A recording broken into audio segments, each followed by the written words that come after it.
en analysant l'histoire des dernières années, la vie quotidienne d'aujourd'hui, on a compris que la politique du pays ne nous mène pas du tout vers le bonheur, on va dire, mais nous détruit le pays et nous mène vers une société totalement contrôlée de ce on voit aujourd'hui, hein.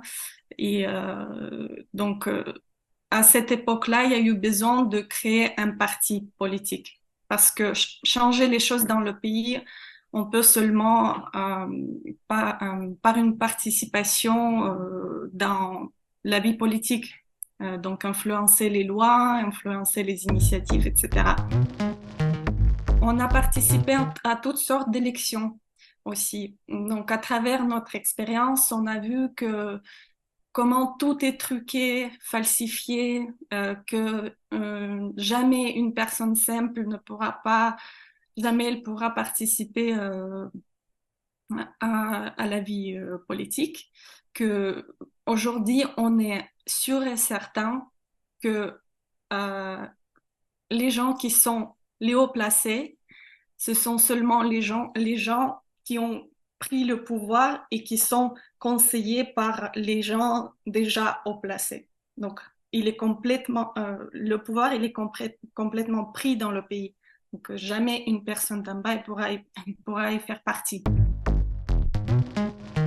Le but, c'est que la personne soit juste, ne soit pas indifférente à notre futur et qu'elle soit active, qu'elle ait envie de changer les choses. Donc, il y a eu des médecins, des juristes, et il y a eu des gens simples qui travaillent même au marché, on va dire, voilà. Que le pouvoir nous a commencé à mettre les bâtons dans les roues, on va dire, les persécutions, la police qui tapait dans les portes pour dire que vous êtes dans une organisation très dangereuse, vous êtes dans une secte, ou si les gens... Donc, le but, en fait, le but, c'est de faire peur. Donc, tant que la personne a eu peur, elle arrête son activité. Il faut pas avoir peur en fait parce qu'ils vont pas faire plus que ça puisque tu fais rien d'illégal. Personne ne nous interdit de créer des partis ou participer dans la vie politique. Si la personne n'avait pas peur, ils allaient frapper chez la famille. Donc ils disaient la personne, enfin votre proche, il est dans une organisation dangereuse, etc. C'est un bon moyen aussi qui marche souvent parce que les gens n'ont pas envie d'avoir les problèmes dans la famille. On a mis 5 ans pour pouvoir enregistrer le parti seulement. Donc c'était à chaque fois qu'on amenait les signatures au comité je sais plus si c'était le ministère de la Justice, euh, il disait, alors là, il fallait écrire avec un stylo noir et pas bleu. Là, vous avez oublié une virgule. Là, cette personne, sa signature n'est pas valable. C'est pas lui qui a signé. La personne qui a signé venait prouver que il a bien signé, que c'était bien lui. Euh, il trouvait encore une autre chose. Donc, voilà. Donc, c'était à chaque fois ça. Ce qu'on voyait, c'était des manipulations, des falsifications, etc. Donc, on voyait très bien que les personnes simples ne peuvent pas du tout participer dans la vie politique du pays. Au bout de 5 ans, on a réussi à enregistrer quand même le parti. À cette époque-là, déjà, il y a eu une grosse calomnie contre Svetlana Ladarus personnellement, contre les participants du parti.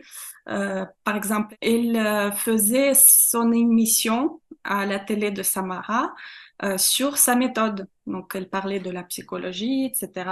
Elle a montré les schémas de la démographie en Russie, que ça va pas dans la bonne direction, ça descend. C'est là qu'ils ont dit, alors, soit vous parlez de la psychologie, soit vous arrêtez. Elle dit, alors je vais arrêter parce que moi, je pourrais pas me taire. En voyant ce qui se passe dans le pays, je pourrais pas me taire. Et donc là, à partir de ce moment, elle a été interdite partout. À la télé, dans les journaux, c'était impossible. Parfois, on essayait quand même de voir jusqu'à quel point ils ont tellement peur d'entendre ce nom parce que à cette époque-là, elle dévoilait pas mal de choses. Elle a déjà créé quelques films sur le système en Russie, le système du pouvoir, sur le système financier en Russie. Et ils avaient tellement peur de ce nom que même en appelant à la radio pour dire est-ce que vous pouvez passer un bonjour à Svetlana Ladarus et lui féliciter joyeux anniversaire, il disait, on a même des enregistrements, déjà, c'était il y a 15 ans, hein. Ils disent, ah, je suis désolée, il y a certains noms dans le pays qu'on pourra jamais prononcer, sinon on va avoir des gros problèmes. Donc, à tel point ils avaient peur que même prononcer son nom, c'était dangereux. Donc, on a participé aux élections régionales, les élections à la Douma et même Svetlana Ladarus. D'abord, elle était candidate comme gouverneur de sa région. Et en 2012, elle est allée jusqu'à présidentielle. Et là, au présidentiel, quand il citait les candidats à la télé, donc il disait, je sais pas, Vladimir Poutine, Mikhail Prokhorov, et euh, une femme de Samara, son nom commençant par la lettre P. C'était impressionnant. On croyait pas que ça pouvait aller jusque là. En 2016, on a pris part aux élections à la Douma. Donc, il y avait 100 et quelques candidats de notre parti dans les régions différentes qui se présentaient comme candidats à la Douma. Et à cette époque-là, donc je pense qu'ils ont eu peur parce que le parti il commençait à être assez populaire, même si c'était compliqué parce qu'on n'avait pas l'accès à la télé, on n'avait pas l'accès à la télé, aux journaux, etc.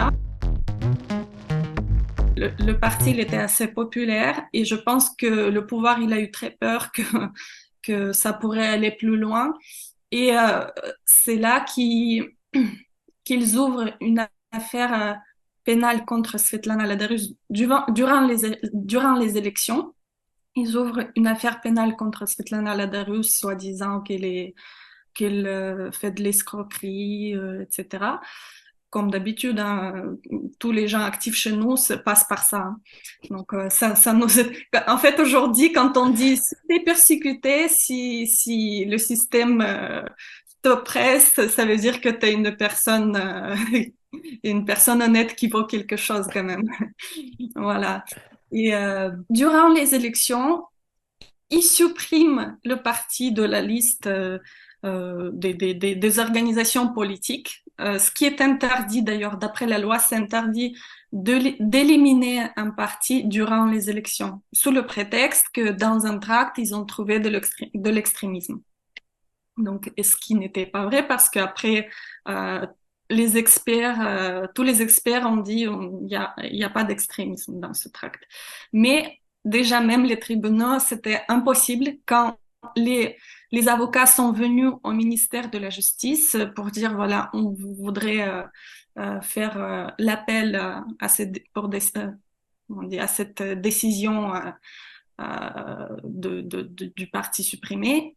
Le ministère de la Justice, c'est impossible, il est supprimé, il n'existe plus. Vous ne pouvez plus faire d'appel, il n'existe pas.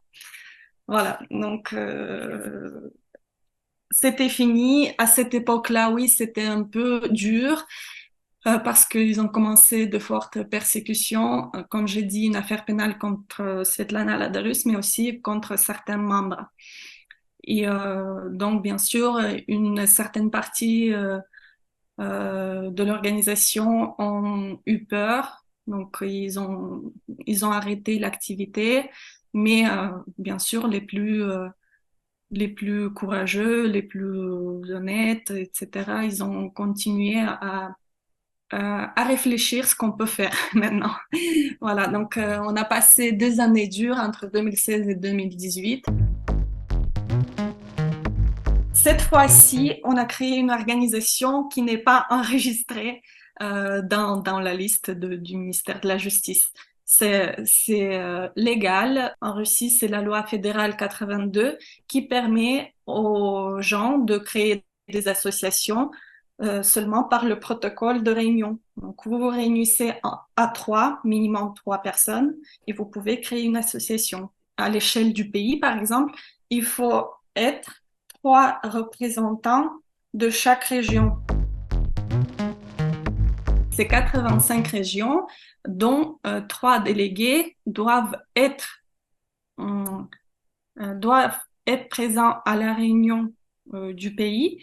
Et ces 3 délégués, ils doivent aussi être élus par sa région. Donc, quand on venait à des réunions comme ça, chaque délégué, il avait des signatures des personnes de sa région qui leur donnent sa voix et qui font confiance à cette personne, en fait. Et du coup, on a créé en 2019, on a fait une première réunion où seulement 69 régions ont participé la première fois. Et donc, comme ça, elle s'est créée cette organisation. Et après ça, je crois qu'on en a fait 7 congrès, on les appelle congrès, euh, où déjà toutes les régions ont participé, 85. Et on a même réussi à faire le 4e congrès durant la pandémie, quand tout était interdit, tous les rassemblements, etc., c'était interdit. On a réussi à s'unir à Moscou en cachette. euh, à, on était présents 1200 personnes qui avaient derrière eux 18 000 voix.